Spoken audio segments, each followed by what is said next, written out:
Question है कि त्रिभुज एबीसी में जिसका कोण बी समकोण है जी tan ए बराबर 1/√3। तो हमको मान निकालना है sin A into cos A plus cos A into sign ए, और दूसरा मान निकालना है कॉस ए इंटू कॉस सी और minus sign A into sine सी। तो देखिए आसान, पहले फिगर, क्योंकि एक समकोण त्रिभुज बनाना है। समकोण त्रिभुज में क्या होता है? लंब, कर्ण और आधार। समकोण त्रिभुज कहते हैं जिसका एक कोण कितने का हो? 90 का हो। तो समकोण किस पे बनाना है? बी पे। तो बी यहाँ, और आपकी मर्जी ए कहाँ देना है, सी कहाँ देना है, जिस आपकी मर्जी। यहाँ दे दिए सी।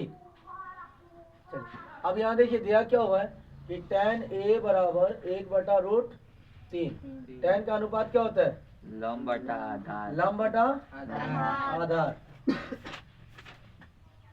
tan ए दे रखा है ना, तो इसके लिए लंब कौन होगा? ये, और आधार कौन होगा? √3। ठीक है, क्योंकि हम जानते हैं कि जिसपे एंगल बनाता है, कोण बनाता है, उसके सामने वाला भुजा लंब, जो बड़ा भुजा कर्ण, बाकी बात आधार। यहाँ तक सही है। तो हमको निकालना क्या है? कर्ण।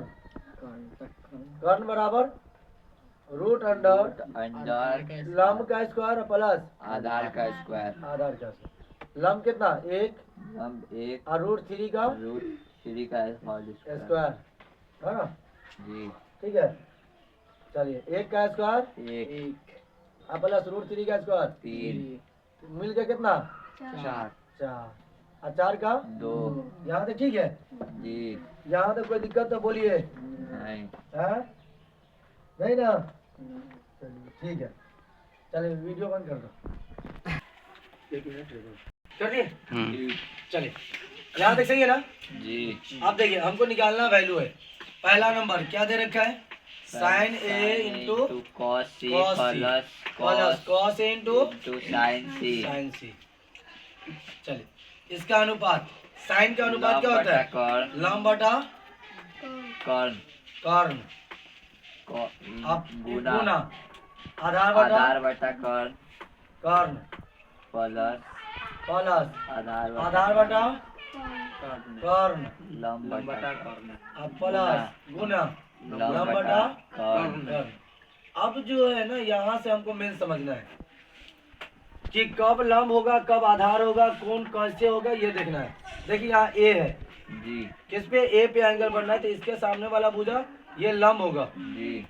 और ये 2 आ गया ना, तो ये लंब होगा, ये कर्ण होगा, ये आधार होगा। एंगल ए के लिए, ए के लिए देखिए लंब कौन है? 1/2 गुना कॉस सी। सी यहाँ है, इसके लिए आधार कौन हो जाएगा? 1। यही आधार 1 ठीक है।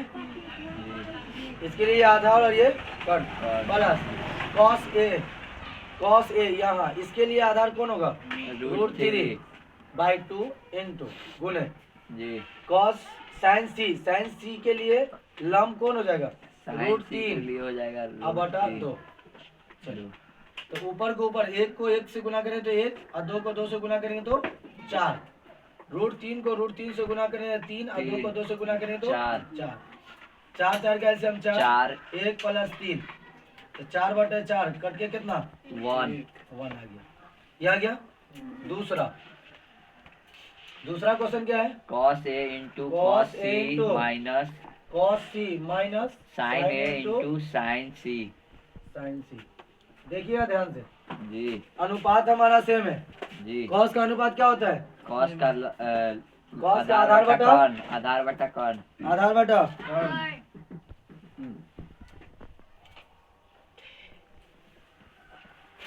आधार बटा कर्ण जी। इंटू का मतलब गुण है, cos यही रहेगा, आधार बटा कर्ण और माइनस लंब बटा कर्ण गुना लंब बटा कर्ण। अब कोई का सवाल ये भी हो सकता है कि सर हम आधार को ऊपर गुना कर दे, नीचे नहीं, क्योंकि यहाँ एंगल अलग अलग एंगल पे है ना जी। तो अब ए के लिए कौन हो जाएगा? आधार ही होगा, आधार हाँ √3/2 और cos c के लिए आधार कौन हो जाएगा? 1/2 माइनस, ठीक है जी। साइन ए के लिए लंब कौन हो जाएगा? ये 1/2 गुण है साइन सी के लिए लंब कौन हो जाएगा रूट 3/2 ऊपर ऊपर उधर इसको गुना था √3 को 1 से करेंगे तो रूट √3 3/4 1 को √3/4 जी 4 4 कैसे हम 4 √3 माइनस का √3 √3 से √3 गया तो 0/4 4 कितना आ गया? 0